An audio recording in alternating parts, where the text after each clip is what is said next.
You see, in life, you need to ask questions.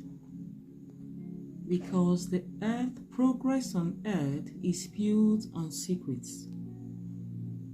A lot of people are exiting the world daily with secrets that would have changed an entire generation. Why? Because no one asks them questions.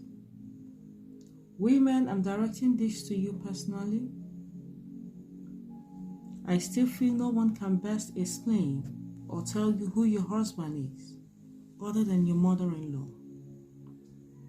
She's the only one that can hand you the manual of that man's life, more than you can get for yourself in the first decade of your marriage. You don't get close to this woman often enough to hear them out. Do you know why? Because the devil has already seen that Mama is the only one that will be able to let out some secrets which you can learn from. She lived with her, and by so doing, she lived with your husband, and by so doing, she can be able to tell you everything about that man, more than you can discover yourself. But the devil has hidden somewhere and has been playing a fast one on women by trying to cause distractions, separations, misunderstanding between them and their mother-in-laws.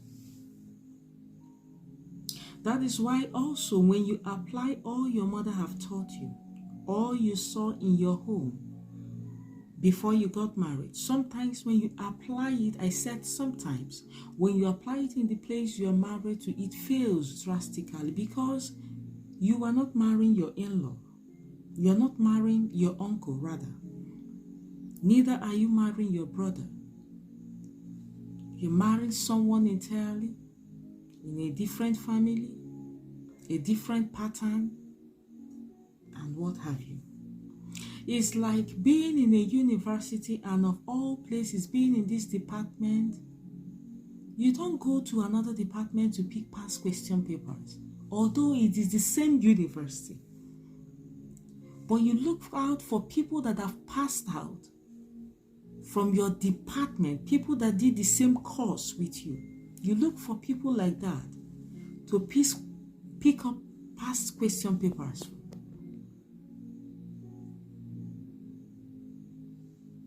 You see, when people complain of hunger, generally speaking now, when people complain of hunger and you give them all manner of cooked food, and at the end of the day,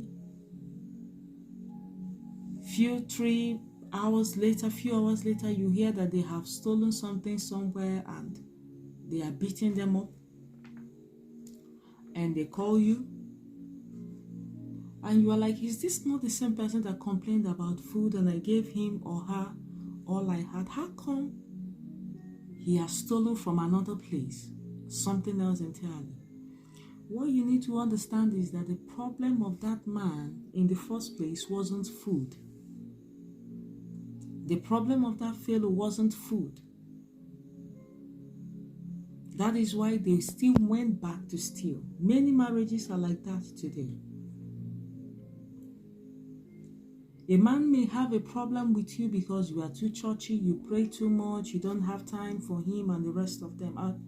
When that man is asked, you don't expect him to sit down and say, the problem with me and her is that she's praying too much, They will look for a logical way to say what it is that is troubling them. For the woman, it's even worse. The problem could be that you don't pamper her or even support her or take sides with her. Well, you don't expect her to come out and say, the problem I'm having is because my husband is not pampering me. Because there are some truths in marriages that appears like an insult to your personality. And what do the sons of men do? What do people do? They keep that secret. They keep that fact away from the counselors, away from the pastors. That is why every man of God needs the gift of prophecy and discernment, so that you'll be able to look beyond what people are telling you to find out the deep truth about that matter and handle it. You see, in life, if people can start telling you the whole truth, then you will be on your way to heal many, revive many, and restore many. However, ask questions. If people can live and don't get struck down by thunder or get destroyed on their way, I think you lack the credibility to judge them, because God has allowed that to happen.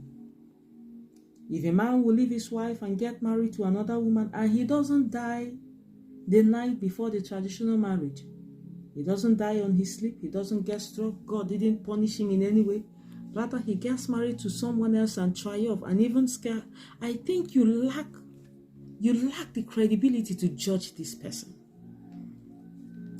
Whatever God has allowed, desist from taking it upon yourself to judge them. However, you can ask questions to find out, why is this person like this? Why has this person chosen this path? I've seen many cases where people give instructions, informations on how to do, and the people they are talking to bluntly says no and refuses to oblige them, and you get angry and conclude without knowing the secret behind their actions. You need to ask questions and find out what is hidden in that no. What is hidden in this sister's stubbornness? What is hidden in her resentment? What is hidden in these lifestyles, in the lifestyle of this man or in the lifestyle of this woman? What is there? You need to ask questions, because you win more souls for God when you quit judging people than you will when you judge them. If they can do and God allowed and approved that, you should let them be, because God is sovereign over all. He is seated in secret places. Haven't you heard? Haven't you read? Judge no one. For the moment you start judging them, your own judgment has begun. Haven't you heard? Haven't you read that He has not even approved you to take vengeance on anyone? He said, vengeance is mine, I will repay.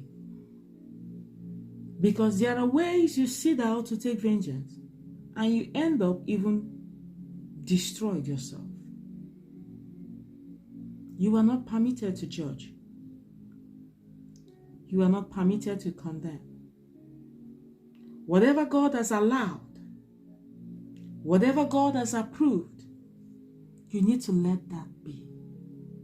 The least you can do is ask questions, learn from them, and move on.